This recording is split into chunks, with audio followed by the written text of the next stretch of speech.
विकसित भारत का संकल्प है माननीय प्रधानमंत्री। गांधी जी के अस्तित्व को खत्म करने का काम कांग्रेस कर रही थी। सारा अपने परिवार खानदान के नाम पर योजना चलाना। बात नाम की नहीं है, बात काम की। मूल विषय तो यह है कि हम मजदूरों को रोजगार देने में बढ़ोतरी किए।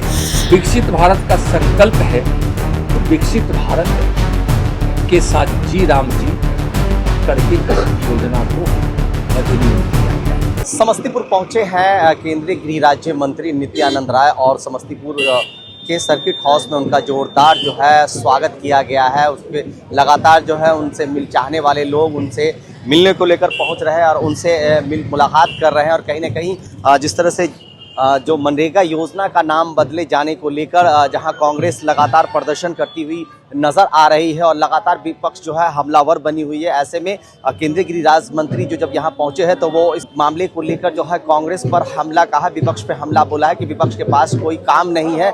जिस तरह से मनरेगा योजना का नाम बदला गया है, मनरेगा योजना से कहीं ना कहीं जो गरीब है, मजदूर है, उन्हें फ़ायदा होने वाला है। और यही वजह है कि जहां उन्हें 100 दिन का काम मिल रहा था वहां 125 दिनों का काम मिलेगा। और इन सारे मामलों को लेकर वो इस वक्त प्रेस वार्ता कर जानकारी दे रहे हैं। और क्या कुछ कह रहे हैं मंत्री नित्यानंद राय, सुनते हैं उन्हीं की ज़बानी। विकसित भारत का संकल्प है माननीय प्रधानमंत्री जी का।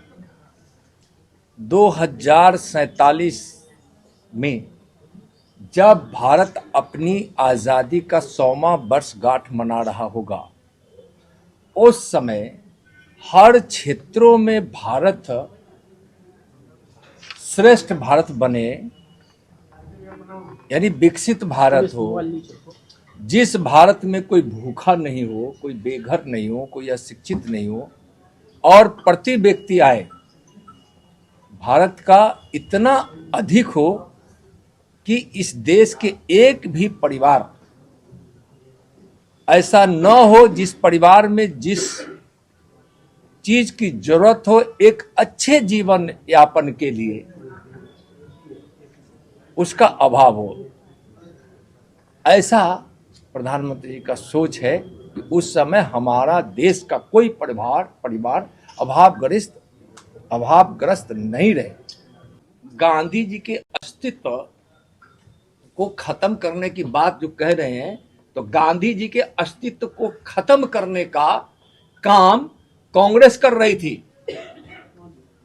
कि सारी चीजों को नेहरू गांधी परिवार, मतलब नेहरू गांधी परिवार कह रहे हैं, सारा अपने परिवार खानदान के नाम पर योजना चलाना, बड़े बड़े संस्थानों का नाम रखना, तो उनका काम था।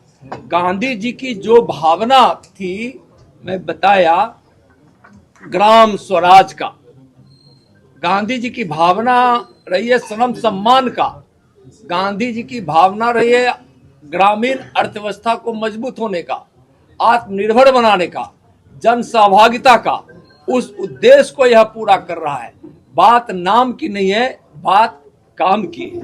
जो गांधी जी की भावनाओं का आदर करते हुए उनके सपनों को पूरा कर रहा है विकसित भारत जी राम जी। मंत्री जी कहना ये है कि भ्रष्टाचार जो ज्यादा है मनरेगा में शुरू, इससे तो भगवान के नाम पर भी तो हानि होगा कि राम का नाम। देखिए है क्या कि प्रधानमंत्री जी ने पारदर्शिता को प्राथमिकता दिया है। जहां भी भ्रष्टाचार है वहां भ्रष्टाचार समाप्त होनी चाहिए।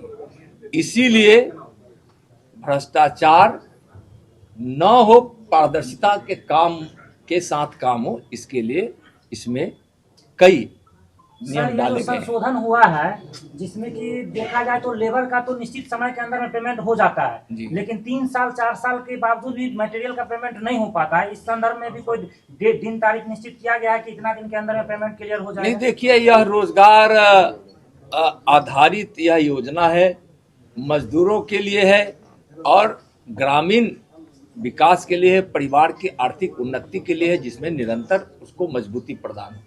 तो इसमें अब तो यह भी है कि समय से भुगतान हो, समय से भुगतान नहीं हो तो उसकी नुकसान का भरपाई हो, और हर हाल में यह रोजगार उनको गारंटी दे रहा है, जो क्रियान्वित हो राज्यों के द्वारा, ग्राम पंचायतों के द्वारा, और केंद्र की एजेंसियां भी अगर इसमें कहीं समाहित है तो उसके द्वारा, सबके द्वारा। तो और सबसे बड़ी बात है कि 100 दिन के रोजगार की गारंटी जो मनरेगा के तहत था, अब उसको बढ़ाकर 125 दिन कर दिया गया है। तो मूल विषय तो यह है कि हम मजदूरों को रोजगार देने में बढ़ोतरी किए हैं, परिवर्तित करके भी जी राम जी किया गया है। तो यह एक समय की मांग है, और पहले भी जिस प्रकार की इस योजनाओं से लोगों को रोजगार की गारंटी मिलती थी, उसके नाम परिवर्तित पहले भी होते रहे। अभी विकसित भारत का संकल्प है, तो विकसित भारत के साथ जी राम जी करके इस योजना को अधिनियमित किया गया है, जिसका उद्देश्य महात्मा गांधी जी के विचारों को पूर्ण कर रहा है। महात्मा गांधी जी का विचार था ग्राम स्वराज, आत्मनिर्भर, सहभागिता, यानी कि जन सहभागिता और श्रम का सम्मान।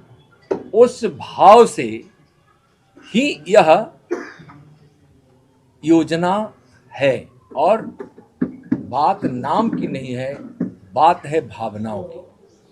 अब इसमें 100 दिन के बदले 125 दिन रोजगार की गारंटी देने की बात है। अगर हमारे उस लोगों को जिनको भी जी राम जी के अंतर्गत रोजगार की गारंटी देना है, जिनको रोजगार देना है, अगर उनको 125 दिन से कम रोजगार हम दे पाते हैं, तो उसका भी भरपाई यानी नुकसान जो होगा उस बेरोजगार व्यक्ति को, जो जिसका लाभार्थी बनना है, जो इसका लाभार्थी के रूप में जो चयनित होगा, तो फिर उसकी भरपाई भी होगी। और इसके निर्णय बिल्कुल ग्राम सभा पर आधारित होगा, ग्राम पंचायत के आधार पर ही इस योजनाओं का और इसके लाभार्थियों का उसी प्रकार से लाभ पहुंचाने की प्रक्रिया होगी। अब इसमें रोजगार देना तो एक मकसद है ही, लेकिन रोजगार के साथ साथ विकास के आयाम को भी पूरा करना है, और विकास के आयाम के माध्यम से हमको, यानी माननीय प्रधानमंत्री जी का दृष्टिकोण है, उस दृष्टिकोण को भी सत्यापित करना है, यानी स्थापित करना है। मतलब कि उस परिवार को अस्थायी रूप से आगे निरंतर आर्थिक उन्नति उनकी होती रहे, ऐसी व्यवस्था इस योजना की सोच है। आज इस देश से 30 करोड़ गरीबी माननीय प्रधानमंत्री श्री नरेंद्र मोदी जी के दूरदृष्टिकोण के कारण मिटी है। तो आप उसके पहलुओं को देखिए। जब यहाँ लगभग 4 करोड़ से अधिक गरीबों के घर बने हैं, 11 करोड़ शौचालय बनाए गए हैं, 2.23 लाख सामुदायिक परिसर तैयार हुए हैं, यहाँ 14 करोड़ से ज़्यादा घरों को नल का जल पहुंचाया गया है, उज्ज्वला योजना से 10 करोड़ एलपीजी गैस कनेक्शन मिले हैं, सौभाग्य से सभी घरों का विद्युतीकरण हुआ है, पीएम किसान के तहत 11 करोड़ से अधिक किसानों को नियमित आय सहायता मिल रही है, और आयुष्मान भारत योजना से 36 करोड़ 9 लाख लोगों को स्वास्थ्य सुरक्षा से लाभ पहुंचे। तो जब कोई योजना बनती है तो उसका उद्देश्य होता है जन कल्याण, लोगों के विकास को गति मिले, हमारी अर्थव्यवस्था मजबूत हो। तो यह उद्देश्य जो भी जी राम जी का है वह रोजगार की गारंटी, विकास की गति को एक बड़ा अंजाम मिले, उसका आयाम खड़ा हो और ग्रामीण अर्थव्यवस्था को मजबूती मिले। अब इसमें कुछ बातें है कि जो पारदर्शिता और गुणवत्ता को भी इसमें एक बड़ा महत्व दिया गया है। इसलिए कि यह देश का पैसा, लोगों का पैसा है, उस पैसे को पारदर्शिता के साथ खर्च किया जाए, उसमें कोई गड़बड़ी न हो, तो इसकी भी इस व्यवस्था इसके तहत किया गया है। अब जल संरक्षण, आधारभूत ग्रामीण इंफ्रास्ट्रक्चर, आजीविका संबंधी इंफ्रास्ट्रक्चर, संबंधित कार्य और प्राकृतिक आपदा हेतु भी विशेष कार्य किए जाने का प्रावधान है। इसमें जब खेती का समय रहेगा उस समय को भी प्राथमिकता में लाया गया है।